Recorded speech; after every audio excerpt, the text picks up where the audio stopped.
Right. కవితక్క కొత్త party పేరు టీఆర్ఎస్ అంటే తెలంగాణ రాష్ట్ర సమితి కాదుల్లో, తెలంగాణ రాష్ట్ర సేన. మేడ్చల్ మునీరాబాద్ లో పెద్ద సభ పెట్టి పార్టీ ఎందుకు పెట్టింది, ఏమేం చేయబోతుంది మొత్తం చెప్పుకొచ్చింది.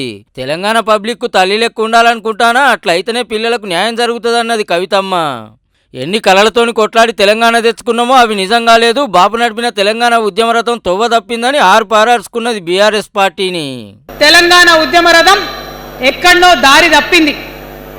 తెలంగాణ ప్రజల ఆర్తిని అది అర్థం చేసుకోలేకపోయింది. డెఫినెట్గా సామాజిక తెలంగాణ రథచక్రం అనేది విరిగి ముక్కలైపోయింది. ఒక కొత్త రాష్ట్రం వచ్చిన తర్వాత ఏ తరహా అయితే పని జరగాలో, ఏ తరహా అయితే పనులు ప్రారంభించుకోవాలో అవి జరగలేదని చెప్పడానికి ఒక ఇంత బాధపడతా ఉన్నాను. ఆనాడు ఏమనుకున్నాం, తెలంగాణ రాష్ట్రం వస్తే మనందరి బానిస సంఖ్యలు పోతాయి అనుకున్నాం. కానీ రైతులకు బేడీలు పడ్డాయి. అప్పుడు నువ్వు సుత అదే పార్టీలు ఉంటివి కదక్క. ఆనాడు పరిపాలించిన కుటుంబంలో నేను కూడా ఒక భాగం. ఆనాడు పరిపాలించిన కుటుంబంలో ఒక భాగమైనందుకు కొన్ని విషయాలకు నేను సిగ్గుపడతా ఉన్నాను. తెలంగాణ ప్రజల్ని క్షమించమని కూడా కోరుతా ఉన్నాను. కానీ తెలంగాణ సాధించినందుకు మాత్రం చాలా గర్వపడుతున్నాను. నా జన్మ ధన్యమైందని చెప్పి భావిస్తా ఉన్నాను. ఇక సావు నోట్ల తలకాయ పెట్టి తెలంగాణ తెచ్చిన బాబు అప్పుడెట్లుండే ఇప్పుడెట్లున్నాడో సుత చెప్పుకొచ్చింది అక్క. మొత్తానికి బీఆర్ఎస్ నుంచి తెలంగాణ ఆత్మ దూరం అయింది, గందుకే తెలంగాణ రాష్ట్ర సేన పుట్టింది, పబ్లిక్ కోసం పనిచేస్తానికే కొత్త పార్టీ పెట్టిన అనుకొచ్చింది.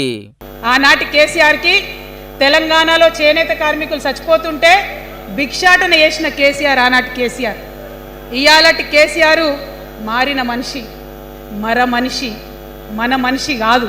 గుంటనెక్కల తోడేళ్ల చేతిలో ఖైదీ అయినటువంటి మనిషి మన మనిషి కాదు.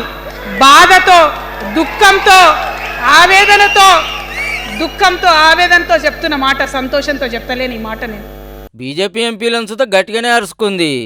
ఫెడరల్ స్ఫూర్తికి విరుద్ధంగా రాష్ట్రం ఏర్పాటు అయిన తర్వాత 7 మండలాలు మనకి గుంజుకుంటే పార్లమెంట్లో పల్లీకులు ఇస్తారు కానీ ఆ ఎంపీలు ఒక్క మాట కూడా మాట్లాడరు. అటు బీజేపీ, కాంగ్రెస్, బీఆర్ఎస్ 3 పార్టీలతో లడాయి చేస్తుందట అక్క. టీఆర్ఎస్ ని ఎట్లురికిస్తుందో, రాజకీయం ఎట్లుంటుందో రేపు తెలుస్తుంది. కానీ తెలంగాణ రాష్ట్ర సేన పార్టీకి ఆల్ ది బెస్ట్.